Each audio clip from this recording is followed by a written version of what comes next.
Hola a todos, yo soy la doctora Catalina Fuentes, soy nutrióloga y les voy a mostrar esta clase de nutrición en el perioperatorio, enfocado principalmente en las cirugías gastrointestinales.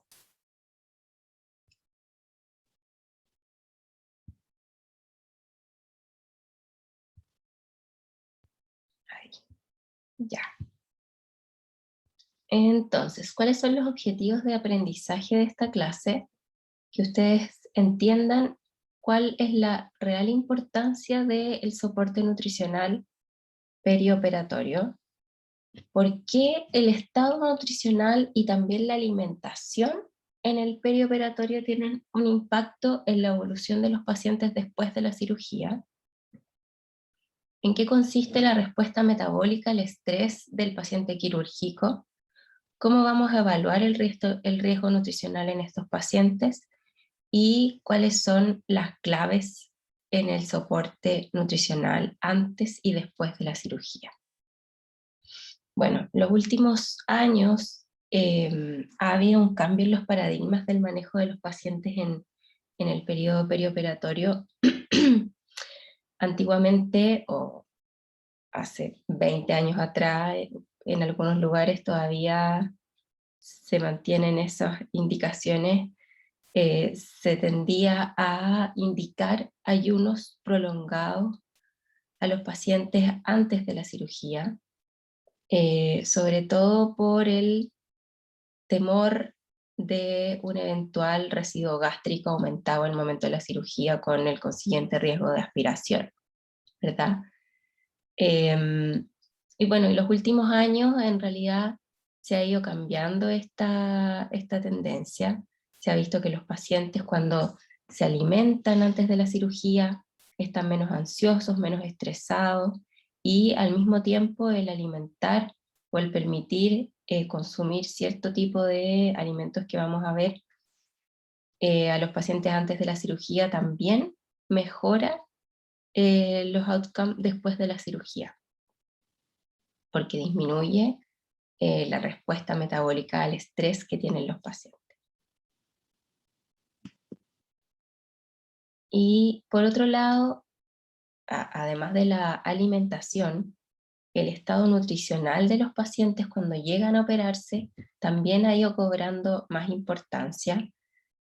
Sabemos que el paciente que llega a operarse desnutrido es un paciente que va a tener una peor evolución, y esto se sabe ya hace bastantes años. Este es un estudio publicado en el JAMA el año 36, ya en que ya empezó a observarse que el porcentaje de pérdida de peso era un indicador de riesgo quirúrgico en los pacientes, en este caso con cirugía de úlcera péptica.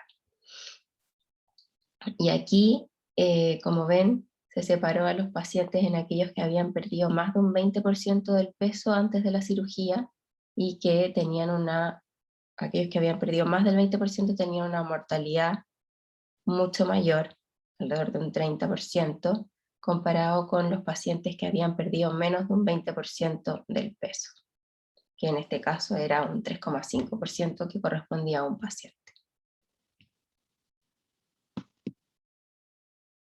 Ya algunos números impactantes, importantes en cuanto a nutrición y cirugía: 2 de cada 3 pacientes que llegan a hacerse una cirugía gastrointestinal están desnutridos al momento de la cirugía. Sin embargo, solo 1 de cada 5, o menos diría yo, recibe algún tipo de intervención nutricional preoperatoria. ¿Ya? Además, cada $1 que se gasta en terapia nutricional en pacientes hospitalizados termina ahorrando 52 en lo que son los costos hospitalarios. ¿Ya? 3 de cada 4 cirujanos sabe y cree que la nutrición perioperatoria va o podría reducir las complicaciones de sus pacientes. Sin embargo, solo 1 de cada 5 hospitales tiene algún tipo de protocolo formal para hacer screening nutricional a los pacientes. ¿ya? Y por último, existe 3 veces más riesgo de tener complicaciones en los pacientes que se operan estando desnutridos, y 5 veces más riesgo de mortalidad. Bueno, la cirugía mayor tiene como consecuencia una respuesta metabólica, ya que resulta en inflamación, en catabolismo proteico y también en pérdidas nitrogenadas. Esta respuesta va a ser proporcional a la magnitud del procedimiento y puede influir, obviamente, en forma negativa en la evolución de los pacientes, pero especialmente si los pacientes están previamente desnutridos. Ahora, ¿en qué consiste esta respuesta metabólica al estrés? Esta respuesta metabólica, perdón, ya, consiste en la liberación de una serie de hormonas contrarregulatorias en respuesta al estrés quirúrgico, entre las cuales están catecolaminas, glucagón, cortisol, hormona del crecimiento.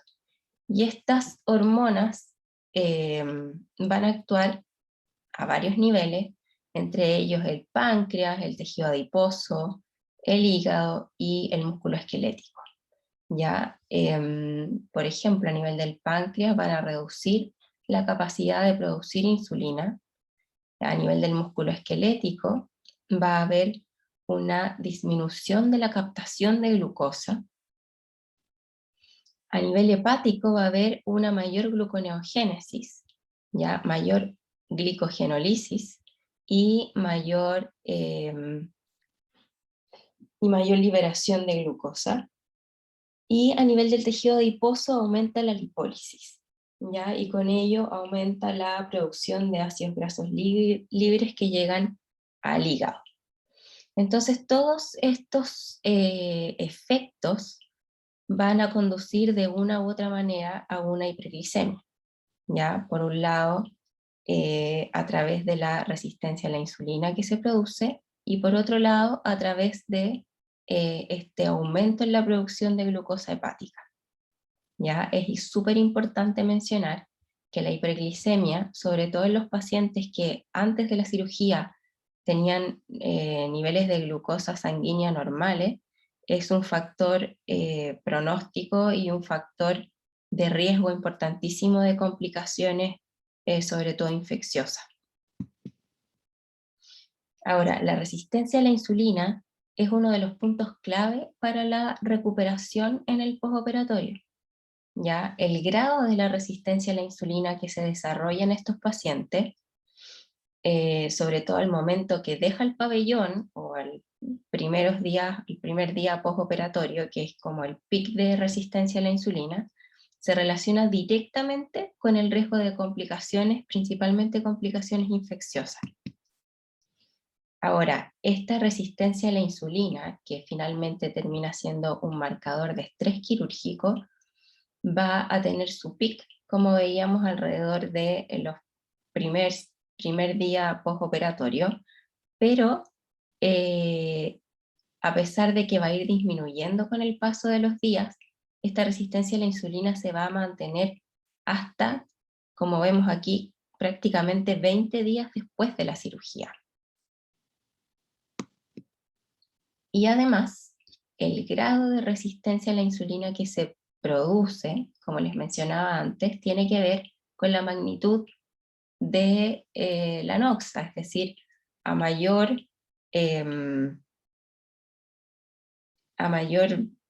intervención o a mayor invasividad de la cirugía que se realice, mayor va a ser la resistencia a la insulina que se desarrolle. Por ejemplo, en una colecistectomía laparoscópica, que es como mínimamente invasiva, se va a desarrollar mucho menos resistencia a la insulina que en aquellos pacientes que son sometidos a una cirugía abierta colorectal.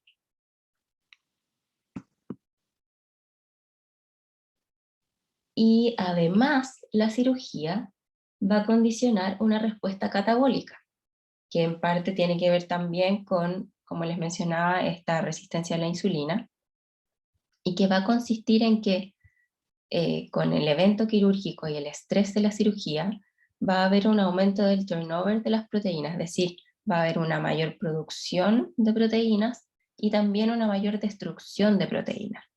Pero, ¿qué va a pasar? Que la mayoría o la gran parte de las proteínas que se van a estar sintetizando van a ir hacia proteínas de fase aguda y no a proteínas de los tejidos. Y las proteínas que se van a estar destruyendo van a ser aquellas que provienen del músculo. ¿Ya? Por lo tanto, vamos a tener una importante pérdida de masa muscular y pérdidas nitrogenadas por la orina. Bueno, aquí en esta foto lo que les quiero mostrar es que después del estrés, ya sea quirúrgico o de una enfermedad crítica, va a haber una gran pérdida de masa muscular que se ve reflejado en la foto. Si ustedes se fijan, la foto de la izquierda es un músculo visto con un tipo de ultrasonografía especial. Y las flechas en azul son aquellas fibras musculares que tienen una alta cantidad de glucógeno, de reservas de glucógeno. Y las rojas son las fibras que tienen poca reserva de glucógeno. Entonces así vemos que en la foto de la derecha, que es cuando el paciente ya lleva un tiempo en la UCI y ya está sometido a este catabolismo prolongado, va a tener mucho menos fibras musculares con reservas altas de glucógeno y muchas más con menos reservas de glucógeno, y además va a haber disminuido bastante su masa. Y estas áreas grises reflejan daño. Bueno, y es así como con estos cambios de paradigma que se han dado en los últimos años en relación al manejo de los pacientes quirúrgicos, que han nacido estos protocolos ERAS, que quiere decir protocolos de recuperación acelerada post cirugía, ¿ya? Y que implican una serie de indicaciones o de intervenciones que son multidisciplinarias y que se pueden hacer tanto en el preoperatorio, en el intraoperatorio y en el postoperatorio. Estas intervenciones obviamente no implican solamente intervenciones nutricionales, sino que de todos los aspectos, ¿ya? Y lo que proponen es una optimización de todos los aspectos que se pueda del paciente antes, durante y después de la cirugía, para mejorar su outcome, pero también para tener, por ejemplo, una hospitalización más acotada. Y en el fondo lo que promueven es que sea todo lo más mínimamente invasivo que se pueda. Entonces, ¿cuáles van a ser los objetivos de la terapia nutricional en el paciente quirúrgico? Ya, principalmente va a ser modular esta respuesta metabólica al estrés y disminuir al máximo posible la pérdida de masa muscular, que son estas dos cosas que vimos que se producen. ¿Ya? Y podemos dividir el tiempo en que aplicamos la terapia nutricional en estos pacientes en la etapa preoperatoria, que son hasta 14 días antes de la cirugía, y en este periodo a lo que nos vamos a enfocar es corregir la desnutrición previa si es que existe. Más que corregirla, muchas veces va a ser tratar de moderarla y controlar las comorbilidades. Ya en la etapa perioperatoria, es decir, entre el día antes de la cirugía y el día después o 2 días después de la cirugía, principalmente nuestras intervenciones van a ir enfocadas a modular la respuesta metabólica al estrés. Y en la etapa postoperatoria, a prevenir y tratar el catabolismo y la desnutrición, a recuperar la funcionalidad de los pacientes y en el largo plazo el control y la mejoría del estado nutricional. Entonces, antes de la cirugía, ¿qué vamos a hacer? Y aquí les quería mencionar estos protocolos que también son parte del ERAS, que es lo que se llama prehabilitación, que es en el fondo como todas las intervenciones que se pueden realizar antes de la cirugía. Y esto también obviamente es interdisciplinario y multimodal, ¿ya? Y se basa en tratar de mejorar todas las condiciones, entre las que se incluyen la nutrición, el ejercicio, la salud mental, mejoría de las comorbilidades que tenga el paciente, ajustar dosis de fármaco, técnicas de relajación en los pacientes que fuman, suspender el tabaco, y esto, bueno, lo ideal es poder hacer esta intervención con mayor tiempo, es decir, 4 o 5 semanas preoperatorio, y enfocado principalmente a los pacientes más de mayor riesgo, que son los adultos mayores, los pacientes oncológicos, los pacientes frágiles o sarcopénicos. Bueno, y en cuanto a la parte específicamente nutricional, uno de los puntos más importantes va a ser hacer el screening de riesgo nutricional y metabólico a los pacientes. En el momento, idealmente, en que se les indica la cirugía, ¿ya? O que ingresan a hospitalizarse. Entonces, ¿cuáles van a ser los pacientes de mayor riesgo? Y aquí se incluyen los criterios que conocemos y que son los que se aplican en la evaluación global subjetiva o en los otros métodos de screening nutricional, que es la baja de peso mayor a un 10-15% en los últimos 6 meses, el índice de masa corporal menor a 18,5, que tengan una evaluación global subjetiva C o NRS 2002 mayor a 5 puntos, y se incluye también la albúmina, ¿ya? Con punto de corte bajo 3. Aquellos pacientes que tienen albúmina sérica menos de 3 también están en mayor riesgo. Sabemos que la albúmina es una proteína y que se relaciona con el grado de inflamación. Cuando hay una gran inflamación o cuando hay algún grado de inflamación, al haber mayor síntesis de proteínas de fase aguda, los niveles de albúmina sérica van a descender. Por lo tanto, frente a procesos de inflamación, la albúmina va a estar disminuida, y en esos casos no es tan buen marcador del estado nutricional, ¿ya? Pero sí se relaciona mucho con el pronóstico o el outcome de los pacientes después de la cirugía. Por eso es que se considera dentro de estos criterios.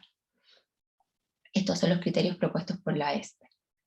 Y bueno, y otros puntos que tenemos que considerar es, por ejemplo, si sabemos que después de la cirugía el paciente no se va a poder alimentar por más de 7 días,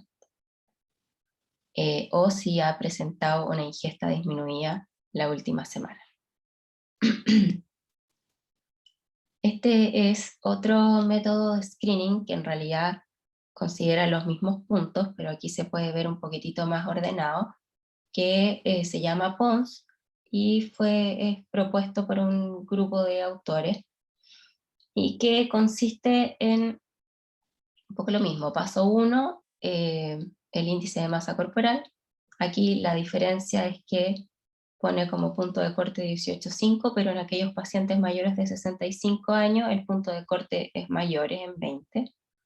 El paso 2, puntuación según pérdida de peso, en el fondo si hay baja de peso no planificada mayor a un 10% en los últimos 6 meses. Y tercero, si ha habido una disminución de la ingesta a menos del 50% de lo habitual en la última semana. Si alguna de estas respuestas es positiva y o el paciente tiene una albúmina menos de 3, se considera de riesgo nutricional y debiera recibir una intervención nutricional antes de la cirugía.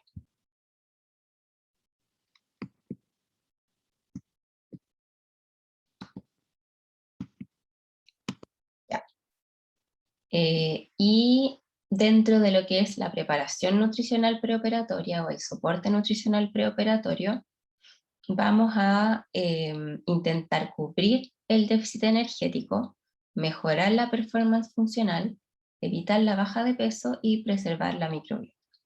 Ya esto debiera poder lograrse con una dieta normocalórica en general, pero con un aporte proteico sí o sí mayor a 1,2 gramos por kilo. En algunas guías hablan de unos 5 gramos por kilo de peso.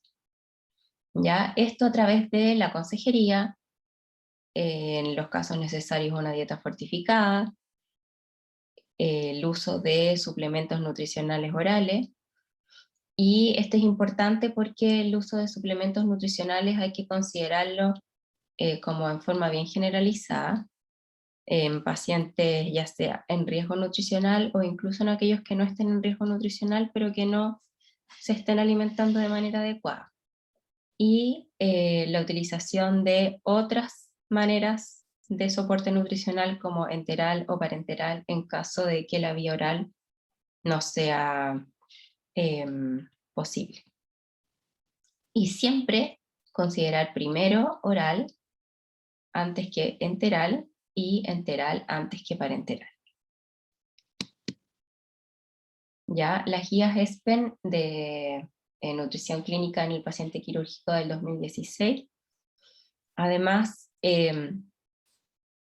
sugieren que aquellos pacientes con riesgo nutricional elevado, que ya vimos quiénes son, deben recibir una terapia nutricional previo a cirugías mayores, y dicen que 7 a 14 días parece ser apropiado. Que siempre que se pueda utilizar la vía oral o enteral, que los pacientes que no cubran sus requerimientos energéticos a partir de la alimentación normal, lo que les decía antes, se recomienda indicar suplementos orales independiente del estado nutricional. Los suplementos nutricionales orales preoperatorios debieran ser indicados en todos los pacientes oncológicos desnutridos y en los pacientes que tienen alto riesgo que van a cirugías mayores abdominales. Ya considerar como alto riesgo también a los pacientes adultos mayores y a aquellos que tienen sarcopenia, obviamente. Y los suplementos nutricionales orales inmunomoduladores, que incluyen arginina, omega 3 o nucleótidos, también podrían ser considerados e indicados 5 a 7 días preoperatorios. Hay estudios que apoyan y que evidencian que el uso de estos inmunomoduladores pudiera tener efectos positivos sobre la evolución de los pacientes. Bueno, eso previo a la cirugía. Ahora, el día previo a la cirugía, vamos a orientar los esfuerzos en el área nutricional a dos cosas. Uno, evitar los ayunos prolongados. Y dos, indicar la carga de carbohidratos preoperatorios. Ya, en cuanto a evitar los ayunos prolongados, está siempre el temor o la barrera del eventual riesgo de aspiración que pudieran presentar los pacientes. ¿Por qué? Porque claro, si el paciente se alimenta hasta poco rato antes de la cirugía, pudiera tener algún residuo gástrico y este residuo aspirarse al momento de la anestesia, la intubación. Es por eso que existe la aprensión. Sin embargo, se han hecho estudios, un metaanálisis de la Cochrane del 2003, vio y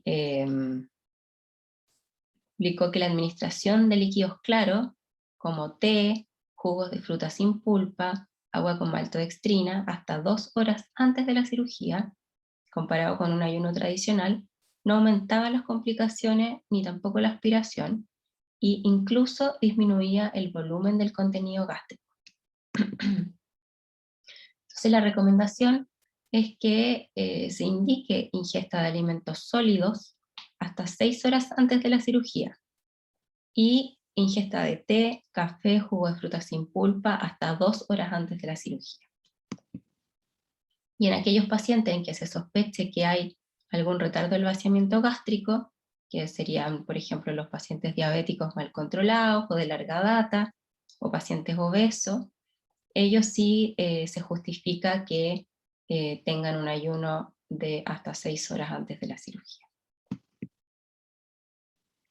Y con respecto a la carga de carbohidratos preoperatoria, este punto empezó a hacerse publicado y conocido más o menos a partir del año 2000, en que primero se vio que el administrar una carga de carbohidratos a los pacientes antes de la cirugía reducía el disconfort, reducía la ansiedad de los pacientes y el estrés.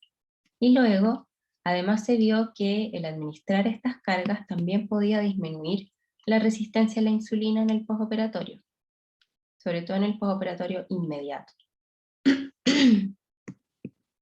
Entonces, con respecto a la carga de carbohidratos preoperatorio, reduce la sed, el hambre, la ansiedad y la resistencia a la insulina.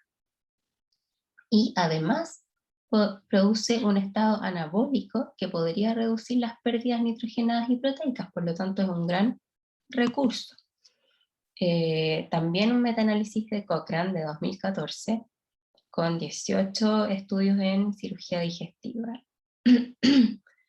evidenció que cargas con al menos 45 gramos de carbohidratos dentro de las 4 horas previas a la cirugía se asociaba con menor estadía hospitalaria sin aumento de la mortalidad.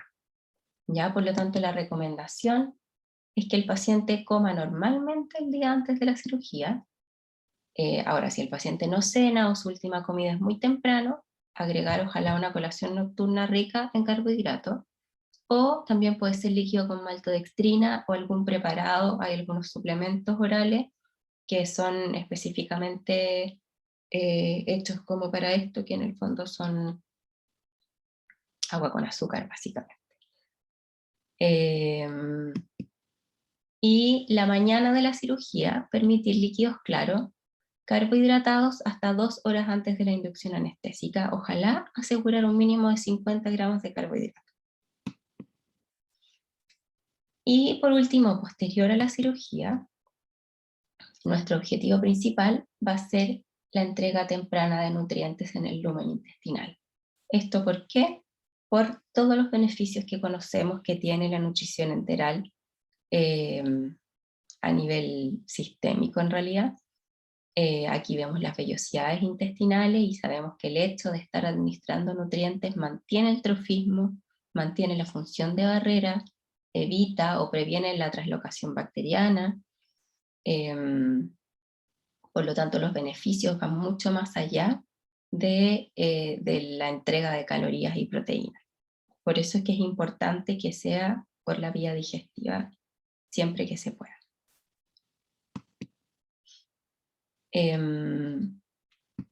Bueno, y el tema de la alimentación temprana postoperatoria también obviamente ha sido motivo de aprensiones,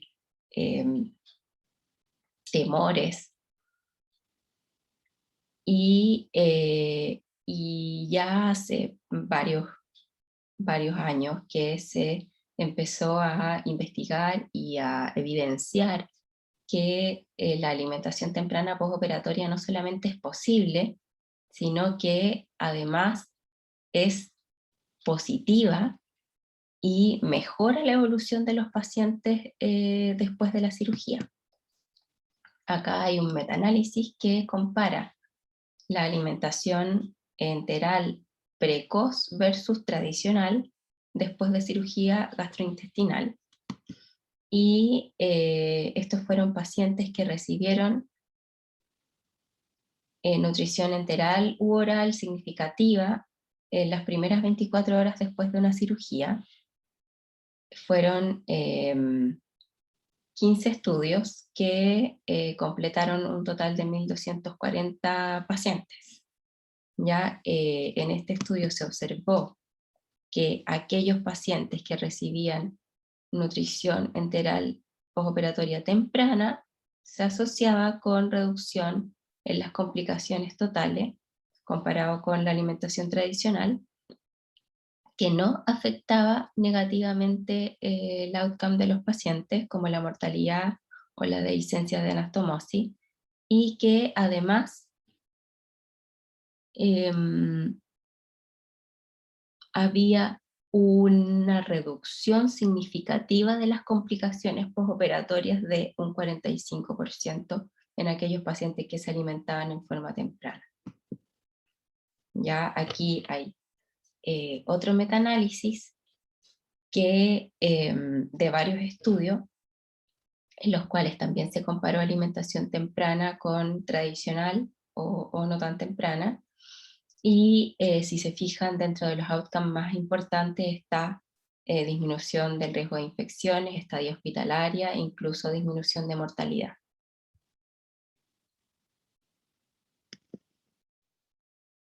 Ahora, esto se sabe y se predica, pero no mucho se practica, ¿ya? Y en realidad hay muchas barreras que se anteponen a la indicación de la nutrición enteral temprana en los pacientes después de la cirugía, sobre todo cirugías gastrointestinales.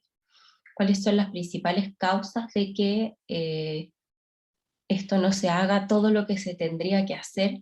Primero, que bueno, hay de todas maneras falta de entendimiento de los potenciales beneficios que puede tener la alimentación temprana en estos pacientes. También hay poco entendimiento muchas veces del hilio postoperatorio. El hilio postoperatorio incluso puede ser acortado en los pacientes que reciben nutrición enteral más temprana.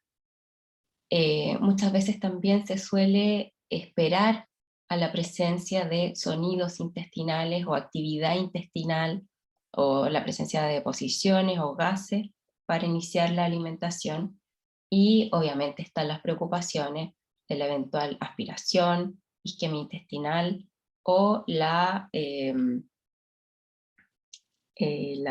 dehiscencia de anastomosis, en el caso de las cirugías que tienen anastomosis, como principales causas. Ahora, un punto importante es el tema de los ruidos hidroaéreos, ¿ya?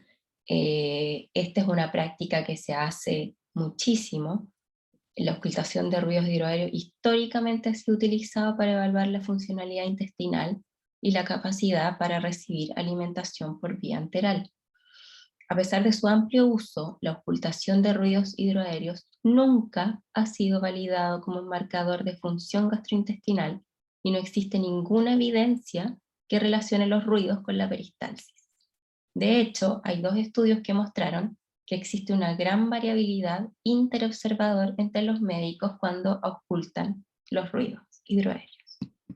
¿Ya? Por lo tanto, este no debe ser el parámetro que utilicemos para decidir si el paciente se realimenta o no por la vía enteral después de la cirugía. Ahora, pasado ya este periodo de realimentación precoz post cirugía, tenemos que pensar en los siguientes objetivos, ¿ya? Y que van a ser intentar lograr una alimentación normal lo más precoz posible, evitar estas dietas hídricas o líquidas, sobre todo que se queden indicadas por muchos días. Lo mismo con el típico régimen liviano postoperatorio.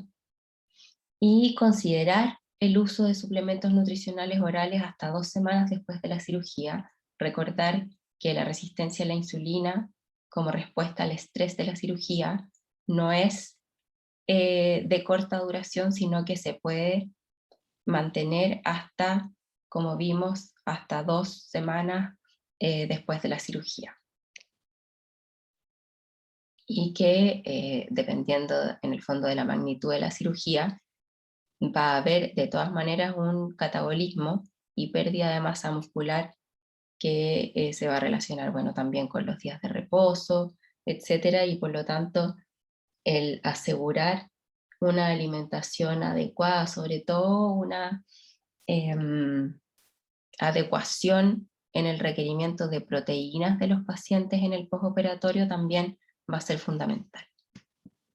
¿Ya? Entonces, en resumen, la cirugía mayor tiene como consecuencia una respuesta metabólica que resulta en inflamación, catabolismo proteico y resistencia a la insulina. La desnutrición, principalmente la pérdida de masa muscular, predispone a mayor riesgo de mortalidad y complicaciones postoperatorias. La resistencia a la insulina es una respuesta al estrés quirúrgico y se asocia a complicaciones. El soporte nutricional perioperatorio tiene como objetivo modular la respuesta metabólica al estrés, ya la resistencia a insulina, el catabolismo, moderar la pérdida de masa muscular y de esa manera mejorar los resultados de los pacientes. Ahora, como soporte nutricional antes de la cirugía, los puntos más importantes son hacer el screening y asegurar un adecuado aporte proteico primero y calórico en estos pacientes, y considerar siempre el uso de suplementos nutricionales orales y eventualmente el uso de nutrición enteral o parenteral en el caso de que no sea posible la vía oral. Evitar los ayunos prolongados en el preoperatorio inmediato, digamos, y indicar esta carga de carbohidratos en el preoperatorio. Y por último, en el postoperatorio, la realimentación precoz, la suplementación y el control ambulatorio de los pacientes, que también es fundamental. Eso sería la clase. Ojalá que les haya quedado claro, y en el caso que tengan dudas se va a abrir un foro con las preguntas que tengan y ahí se las iré contestando.